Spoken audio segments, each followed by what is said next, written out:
Co myslíte? Blíží se něco, co zásadně změní naše životy? Jak bude svět vypadat za 5 let? Myslíte si, že se chystá nějaký velký technologický průlom? Odpověď je jednoduchá. Chystá. A nejen to. Už je skoro nachystaný. Autonomní vozidla. Auta, která jezdí úplně sama bez řidiče. To je dnešní téma.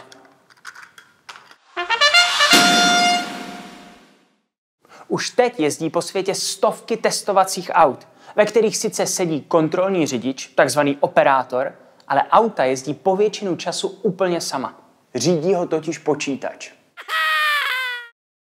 Kromě tisíců a tisíců a tisíců, no tolik možná ne, inženýrů, se autonomním vozidlům věnují i etici a filozofové. Za jedním z těch filozofů jsem se vydal, aby mi o autonomních vozidlech řekl trochu víc. Představuji vám magistra Robina Kopeckého z centra Karla Čapka, který se výzkumem autonomních vozidel zabývá. Společně jsme probírali, proč se kolem aut bez řidiče dělá takové halo. Každý rok při dopravních nehodách zahynou 100 000 lidí. Za rok 2017 jen v České republice na silnicích zemřelo 502 lidí. V celé Evropské unii to bylo 25 300 lidí.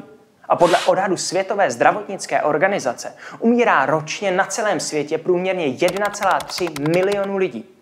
A právě autonomní vozidla by podle odborníků mohla snížit počet dopravních nehod až o 90%. Jestli počítám správně.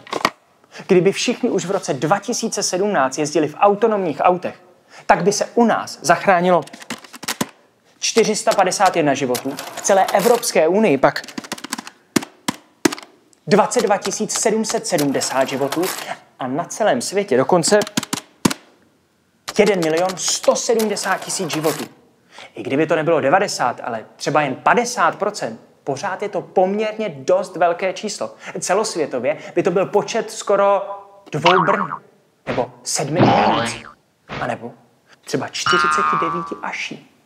Nemůžeme samozřejmě očekávat, že hned, jak bude technologie připravená, tak všichni naráz vymění svoje starý, vytuněný golfy s navrtaným vejfukem za bezpilotní oázy zábavy a pohodlí. Přechod na autonomní vozidla se nestane přes noc. Kromě záchrany lidských životů pomůžou auta bez řidiče také starým nebo nemocným nebo postiženým lidem, kteří sami řídit nemůžou. A to není všechno. Velká část ceny, kterou platíme za zboží v supermarketech, jde na platy řidičů, kteří to zboží dovezli. S autonomními vozidly se dost možná zásadně zlevní všechno dovážené zboží. Tedy vlastně všechno zboží. No ale co všichni ti řidiči? To teprve bude pravda, že... Řidič, ten tvrdý chleba má, musí znát volant, brzdy, spojku a plyn, palce, písty a rychlostní. Odborníci mluví o tom, že by autonomní vozidla mohla být plně elektrická a sdílená mezi lidmi jako kola nebo koloběžky. Jejich logistika může být celá řízena centrálním systémem. No, ale kdo to bude celé ovládat? Kdo nad tím bude mít kontrolu? A co naše soukromí? A co naše soukromí? A co naše soukromí? Už dneska se řeší, jestli je morální zastřelit někoho bezpilotním letadlem. A teď si představte, že autonomní vozidlo rozpozná, že jeho pasažér je hledaný terorista. Ale co když to nebude terorista, ale disident, bojující proti stávajícímu režimu? Bude moci vláda, nebo dokonce soukromá společnost, ovládat takové auto proti vůli jeho pasažéra? A co když autonomní vozidlo přece jen havaruje a někomu ublíží? Kdo za to potom bude moct? Tohle všechno je problém. 18.3.2018 samořídící auto v americké Arizoně srazilo a usmrtilo chodce. Na palubě auta byla operátorka, která měla za úkol auto hlídat a zasáhnout, kdyby hrozila nehoda. Později se ukázalo, že operátorka včas nezareagovala, protože sledovala v době nehody pěveckou soutěž The Voice. A tak to vypadá, že další díly bude moct sledovat akorát tak z vězeňské cely. Kdo by za to ale mohl, kdyby v autě neseděl žádný člověk? Autonomní vozidla sebou přináší mnoho morálních dilemat. A právě tady přichází na řadu filozofové.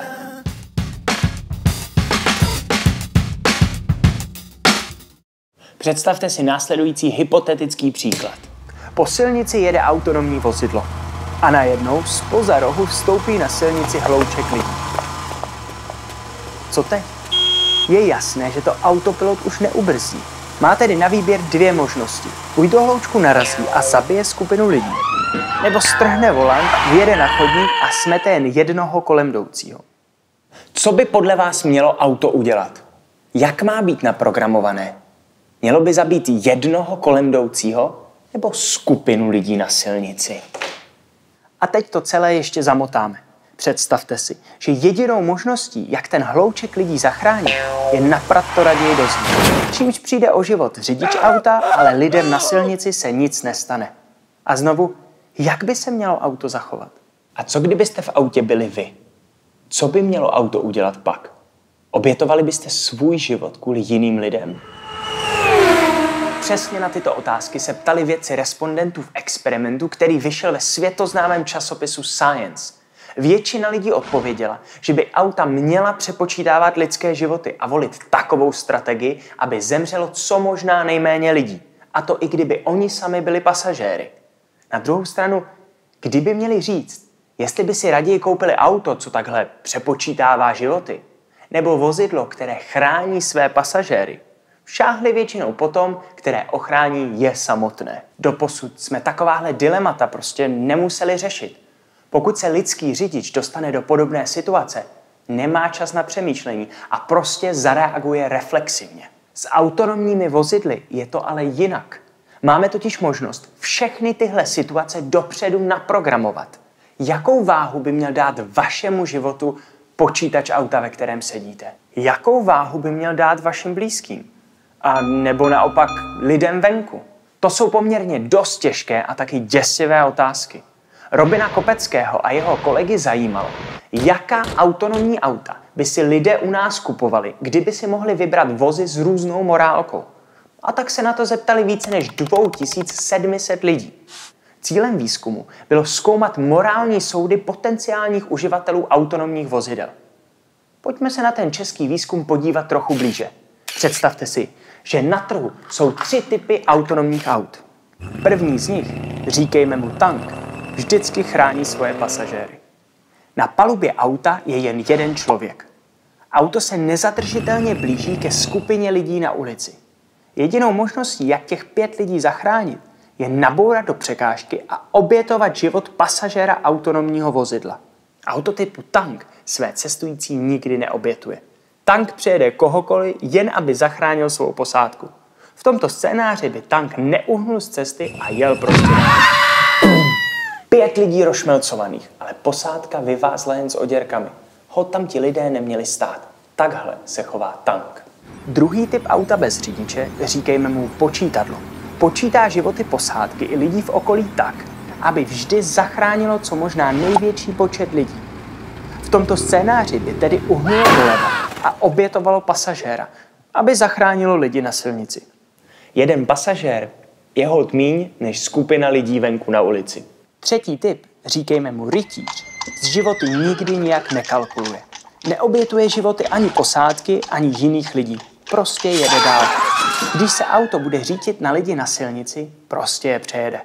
Co ale udělá, když bude na silnici překážka a jediná možnost, jak si zachránit život, je přejet skupinu lidí? Opět nebude kalkulovat s počtem lidských životů a narazí do překážky. I kdyby na palubě auta jelo třeba 5 cestujících a všichni by se mohli zachránit, jen kdyby obětovali jednoho stojícího na silnici. A teď otázka za zlatého bludišťáka. Jaký typ auta byste si vybrali vy? Vybrali byste si tank, který vás vždycky ochrání, i kdyby na silnici před vámi bylo 1500-900 bilionů lidí a vy jste jeli obrovským džípem, který všechny rozšmelcuje na padrti? A nebo byste si raději koupili počítadlo, které by vás klidně obětovalo, aby zachránilo co možná nejvíc lidských životů? Možná vám přijde naprosto nemorální, aby nějaký stroj přepočítával lidské životy. A tak byste si zvolili auto typu rytíř. No a co na to 2700 respondentů? Nějaké tipy? Jak tank, tak počítadlo by si koupilo shodně 45% dotázaných. Rytíře by si pak pořídilo jen 10% lidí.